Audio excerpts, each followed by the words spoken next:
ഞാൻ ശരിയായ രീതിയാണ്. ഇപ്പൊ നമ്മളെന്താ ചെയ്യേണ്ടത്? ശരിയല്ല.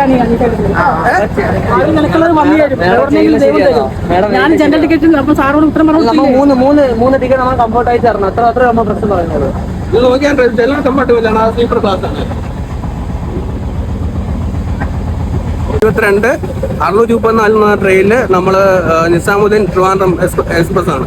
അതിൽ നമ്മൾ തൃശ്ശൂർ വരെ ഒരു കുഴപ്പമില്ല. തൃശ്ശൂർ കഴിഞ്ഞിട്ട് ട്രിവാൻഡ്രം വരെ ഇപ്പൊ ഇതാണ് കമ്പാർട്ട്മെന്റിന്റെ അവസ്ഥ. സ്ലീപ്പർ ഏത് ജനറൽ കമ്പാർട്ട്മെന്റ് എന്ന് അറിയാൻ വയ്യാത്തതാണ്. അവര് TTR വിളിച്ച് നമ്മൾ കംപ്ലൈന്റ് ചെയ്തപ്പോൾ TTR പറയുന്നതെന്ന് പറഞ്ഞാൽ ഇത് ഇങ്ങനെയാണ്, സ്ലീപ്പർ ക്ലാസ് നമ്മൾ റെയിൽവേ സ്റ്റേഷൻ എടുത്ത് കൊടുക്കുമെന്നാണ് പറയുന്നത്. ഒരു കുഴപ്പമില്ല, നമ്മൾ അഡ്ജസ്റ്റ് ചെയ്ത് പോകണമെന്നാണ് പറയുന്നത്. ഒരു സീറ്റിൽ 3 പേർക്കുള്ള നമ്പറിൽ 5 പേർക്കോ വേണമെങ്കിൽ 6 പേർക്കോ അഡ്ജസ്റ്റ് ചെയ്ത് ഇരിക്കാൻ പറ്റുന്നിടത്തോളം ഇരിക്കാൻ പറ്റും. പിന്നെ ഒരു കാര്യം എന്ന് വെച്ചാൽ ബെർത്ത് നിന്നേക്കുന്ന യാത്രയെ മാത്രമാണ് 3 പേർക്ക് ഇരിക്കാൻ പറ്റുന്നതും കിടക്കാൻ പറ്റുന്നതെന്നാണ് പറയുന്നത്. അതാണ് ഇപ്പൊ മേഡം പുറത്തു പോയത്. നമുക്ക് റിസർവേഷൻ നമ്മൾ ഇത്രയും രൂപ എടുത്ത് നമ്മൾ 750 രൂപ എടുത്ത് ടിക്കറ്റ് എടുത്തിട്ട് നമുക്ക് നിൽക്കാനും ഇരിക്കാനും കിടക്കാനും പറ്റാത്ത അവസ്ഥയാണ്. നിങ്ങൾ പറഞ്ഞ റിപ്ലൈ പ്രകാരം നിങ്ങൾക്ക് കമ്മീഷൻ ഓഫീസിൽ നിന്ന് മെസ്സേജ് കൊടുത്തില്ലേ?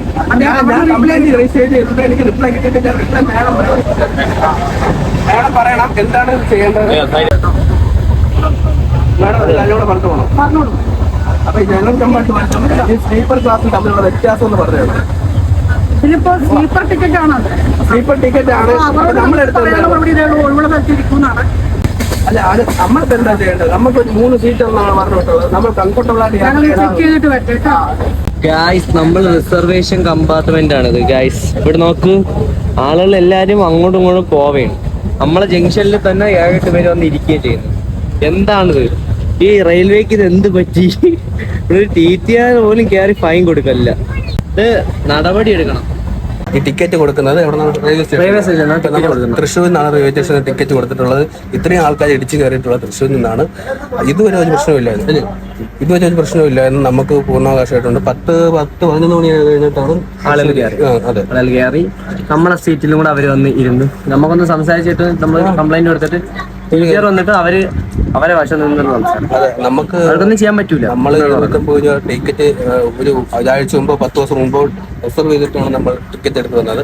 എന്നിട്ട് നമുക്ക് ഒന്ന് നല്ല രീതിക്ക് ഇരിക്കാനോ, 3 പേർക്കാണോ സീറ്റ് പറഞ്ഞുള്ളത്. ഒരു സീറ്റിൽ 3 നമ്പറാണുള്ളത്. അതൊന്നുമല്ല, പകൽ സമയത്ത് 6 അല്ല 7 അല്ല എത്ര വേണമെങ്കിലും വന്നിരിക്കാൻ ടിക്കറ്റ് കൊടുക്കുന്ന റെയിൽവേ സ്റ്റേഷൻ നമ്മൾ അഡ്ജസ്റ്റ് ചെയ്തിരിക്കണം. നമ്മൾ അഡ്ജസ്റ്റ് ചെയ്തിരിക്കണം എന്ന് പറയുന്നത്. നമുക്ക് നൈറ്റ് മാത്രമേ ബർത്ത് തരാനുള്ള.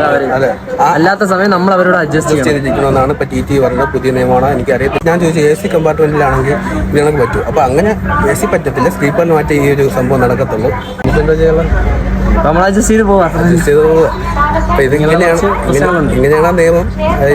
അറിയത്തില്ല, നമുക്കറിയത്തില്ല. അറിഞ്ഞോടാത്താണ് ഇനി ഇവരിന് പുതിയ നിയമങ്ങളാണെന്ന് പറയുന്നത്. എന്റെ കൊച്ചു 3 വയസ്സുള്ളത് ഇരുത്തിയും തോളിൽ കിട്ടുവാൻ ഞാൻ ഇപ്പൊ കൊണ്ടുപോയിരുന്നു. എന്താ അവസ്ഥയാണ്? പിന്നെ നമ്മൾ സ്ലീപ്പർ ക്ലാസ് എടുക്കേണ്ട ആവശ്യം എന്താ? ഇത് അധികാരികളിലോട്ട് എത്തിക്കുക. നമുക്ക് മറ്റേ 139 വിളിച്ചിട്ട് അവർക്ക് ഫീഡ്ബാക്ക് എന്താണെന്ന് വെച്ചാൽ എല്ലാം ശരിയാക്കി തരാൻ ഒരു പ്രശ്നമില്ല. TT പറഞ്ഞത് എല്ലാ കാര്യം AC ക്ലാസ്സിലായാലും സ്ലീപ്പർ ക്ലാസ്സിലായാലും അങ്ങനെ ഒരാൾക്ക് പുറത്തുനിന്ന് വന്ന് ഇരിക്കാൻ പറ്റത്തില്ല എന്നാണ് പറഞ്ഞിട്ടുള്ളത്. പക്ഷെ TT പറയുന്നത് ആർക്കുണ്ടെങ്കിൽ ഇരിക്കുക, എത്ര വേണോ. അവര് പറയണത് അങ്ങനെ ഇരിക്കാൻ പറ്റില്ല എന്നാ പറയുന്നത്. TT പറയണത് എല്ലാവർക്കും ഇരിക്കാം, പകൽ എല്ലാവർക്കും വന്നിരിക്കുക, ഒരു പ്രശ്നവുമില്ല, നിങ്ങൾ കയറി മതി എന്നാണ് പറയുന്നത്. RPF അറ്റൻഷൻ ആലുവയിൽ പ്രൊവൈഡ് ചെയ്യുന്നതായിരുന്നു സർ. വർക്കിംഗ് TT വരും, അവർ അസിസ്റ്റ് ചെയ്യും. ആലുവയിൽ അവരെ ഡീബോർഡ് ചെയ്യും കേട്ടോ. അത് റീസൺ മീൻസ് അത് ബാക്കിലുള്ള വണ്ടിക്ക് കൊടുത്ത ഡീ റിസർവ്ഡ് ടിക്കറ്റ്സ് ഉള്ള പാസഞ്ചേഴ്സ് ആണെന്നാണ് TT പറയുന്നത്. അങ്ങനെയല്ല പറഞ്ഞത്. TT പറഞ്ഞത് ടിക്കറ്റ് ഇതിനു വേണ്ടി തന്നെ എടുത്ത് കൊടുത്തതാണ്. സ്ലീപ്പർ ക്ലാസ് ടിക്കറ്റ് റെയിൽവേയിൽ നിന്ന് എടുത്ത് കൊടുത്തതാണ്. അവർക്ക് അതിൽ യാത്രയാളായതുകൊണ്ട് 3 പേർക്കല്ല ഇരിക്കാൻ പറ്റുന്നത്, 6 പേർക്കുണ്ടെങ്കിൽ ഇരിക്കാം. പിന്നെ ഞാൻ ചോദിച്ചിട്ട് ഇത് AC കമ്പാർട്ട്മെന്റിൽ നടക്കും? AC കമ്പാർട്ട്മെന്റിലാണെങ്കിൽ ഇതണക്ക് ആളുകൾ കയറി ഇരിക്കാൻ പറ്റുമോ ടിക്കറ്റ് എടുത്ത്?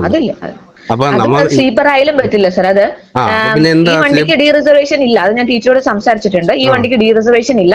ഈ അടുത്ത വണ്ടിക്ക് എടുത്ത ആൾക്കാർ അത് നമ്മൾ അവരുടെ ആലുവയിൽ RPF വന്ന് ഇറക്കും കേട്ടോ. ആലുവയിലോ? ഹലോ, ആലുവയില് വണ്ടി എത്തുന്നല്ലേ ഉള്ളൂ. നമ്മൾ പറഞ്ഞിട്ടുണ്ട്, പറഞ്ഞിട്ടുണ്ട്. ഇരിഞ്ഞാലിക്കൂട അങ്കമാലി ഇപ്പാട്ടയുടെ അങ്കമാലി. ഞാൻ ഇത് റെയിൽ മദത് സെൽ എന്നാണ് വിളിക്കുന്നത്. ഓക്കെ.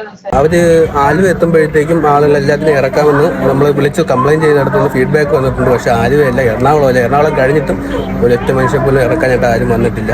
നമ്മൾ റിസർവേഷൻ ടിക്കറ്റ് എടുത്തിട്ട് നമുക്ക് ബാക്കിയുള്ളവരുടെ പോലെ നമ്മൾ അഡ്ജസ്റ്റ് ചെയ്ത് പോകേണ്ടി വരുന്നത് ഒരു ദുരവസ്ഥയായിട്ടാണ് എനിക്ക് ഫീൽ ചെയ്തത്. ഇതിന് മാറ്റം വേണമെന്ന് ആഗ്രഹിക്കുന്നത് ഒന്ന് മാക്സിമം ഷെയർ ചെയ്ത് ഇതിന് അറിയിക്കേണ്ടത് അറിയിക്കുക. ഇങ്ങനെ സംഭവങ്ങളൊക്കെ ഇതിൽ നടക്കുന്നുണ്ട്. ഇനി ഇത് പൈസ മേടിച്ചിട്ട് TTAക്കാർക്ക് സീറ്റ് കൊടുക്കുന്നതാണെന്ന് അറിയത്തില്ല. അത് പറഞ്ഞോളൂ, നമുക്ക് അറിഞ്ഞോളൂ. ടിക്കറ്റ് കാണിച്ച് ആ കയറി നമ്മളെ സ്ഥലം കയറി എന്നൊക്കെ പറഞ്ഞ് കയറ്റി ഇരുന്നാണെന്ന് അറിയത്തില്ല.